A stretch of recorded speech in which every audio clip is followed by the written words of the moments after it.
হিন্দু ধর্মগ্রন্থগুলোর মধ্যে যেটা সবচেয়ে জনপ্রিয় সেটা হলো ভগবদ্গীতা। ভগবদ্গীতায় উল্লেখ করা হয়েছে অধ্যায় নম্বর 7 অনুচ্ছেদ নম্বর 20, জাগতিক আশা আকাঙ্ক্ষা জাতির বিচার বুদ্ধিকে কেড়ে নিয়েছে, তারা নকল ঈশ্বরের উপাসনা করে। এক কথায় ভগবদ্গীতা বলছে যারা বস্তুবাদী তারা মূর্তি পূজা করে।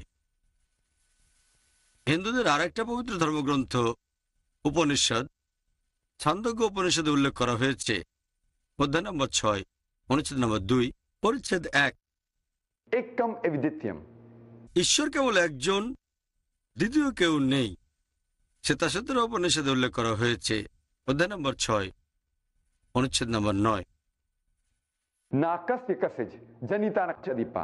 এটা সংস্কৃত উদ্ধৃতি যার মানে ঈশ্বরের কোনো প্রভু নেই, তার কোনো বাবা মা নেই।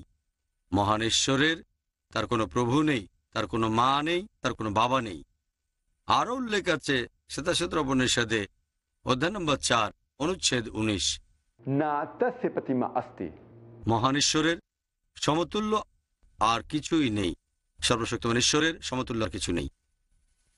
এরপর শ্বেতাশ্বতর উপনিষদে উল্লেখ আছে অধ্যায় নম্বর 4 অনুচ্ছেদ নম্বর 20, তাকে কখনো দেখা যায় না, সর্বশক্তিমান ঈশ্বরকে কেউ চোখ দিয়ে দেখতে পাবে না।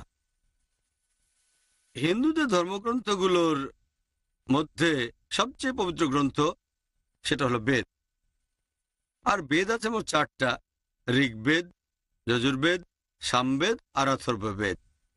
যজুর্বেদে উল্লেখ করা হয়েছে অধ্যায় নম্বর 32 অনুচ্ছেদ নম্বর 3, ना तस्य प्रतिमा अस्ति। মহান ঈশ্বরের কোনো প্রতিমূর্তি নেই, সর্বশক্তিমান ঈশ্বরের কোনো প্রতিমা নেই। যজুর্বেদে উল্লেখ করা হয়েছে অধ্যায় নম্বর 40 অনুচ্ছেদ 8, ঈশ্বর হলেন নিরাকার ও পবিত্র।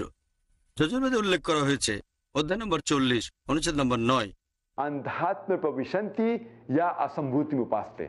আন্ধাত্মা মানে অন্ধকার, প্রবিশান্তি মানে প্রবেশ করা, আসাম্ভূতি মানে প্রাকৃতিক জিনিস যেমন আগুন, পানি, বাতাস ইত্যাদি। যজুর্বেদ অধ্যায় 40 অনুচ্ছেদ 9 বলছে তারা অন্ধকারে প্রবেশ করছে যারা প্রাকৃতিক জিনিসের উপাসনা করে যেমন আগুন, পানি, বাতাস ইত্যাদি। অনুচ্ছেদটা আরো বলছে তারা প্রবেশ করছে আরো অন্ধকারে যারা সাম্ভূতির উপাসনা করে, মানুষের বানানো জিনিস যেমন টেবিল, চেয়ার, মূর্তি ইত্যাদি। এটা কে বলেছে? যজুর্বেদ অধ্যায় নম্বর 40 অনুচ্ছেদ নম্বর 9। তারা অন্ধকারে প্রবেশ করছে যারা প্রাকৃতিক জিনিসের উপাসনা করে, তারা আরো বেশি অন্ধকারে প্রবেশ করছে যারা বানানো জিনিসের উপাসনা করে। আরো উল্লেখ আছে সেটা অথর্ববেদ গ্রন্থ নম্বর 20 অনুচ্ছেদ নম্বর 58 পরিচ্ছেদ নম্বর 3, देव महा अस्ति। নিশ্চয়ই সর্বশক্তিমান ঈশ্বর মহান। বেদগুলোর মধ্যে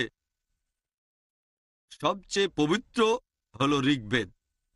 ঋগ্বেদে উল্লেখ করা হয়েছে গ্রন্থ নম্বর 1 অনুচ্ছেদ নম্বর 164 পরিচ্ছেদ নম্বর 46, বলা হয়েছে যে জ্ঞানীরা, মুনিঋষিরা ঈশ্বরকে অনেক নামে ডেকে থাকেন।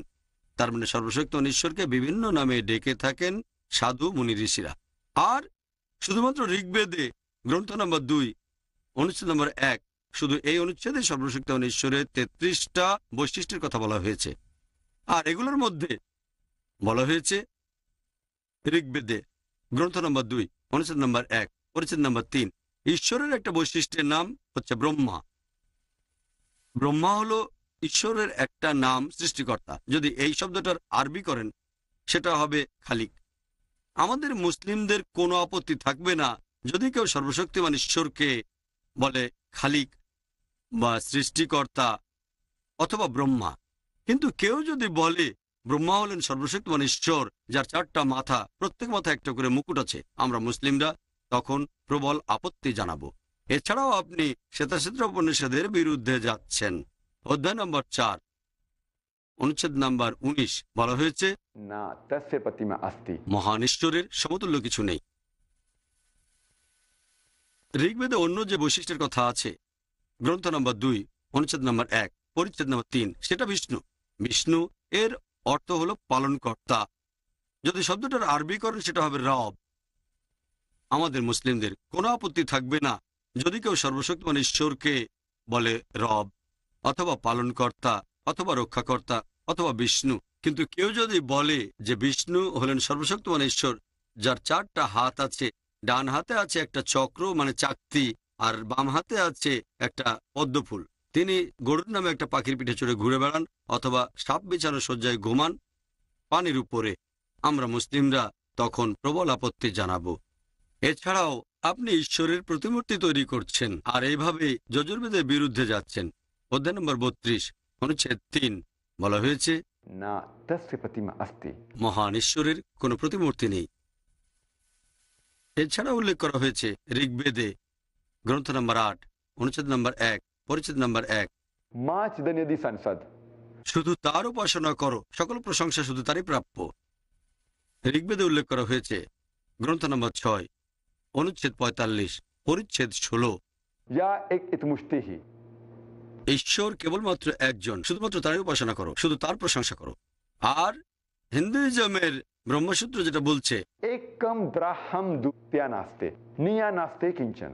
भगवान एक ही है, दूसरा नहीं है, नहीं है, नहीं है, जरा भी नहीं है। ঈশ্বর কেবলমাত্র একজন, দ্বিতীয় কেউ নেই, আর কেউ নেই, আর কেউ নেই, আর কোথাও কেউ নেই। তাহলে হিন্দু ধর্মগ্রন্থ পড়লে আপনি হিন্দুইজমে ঈশ্বরের ধারণাটা বুঝতে পারবেন আর হিন্দু ধর্মটাকে সঠিকভাবে জানতে পারবেন।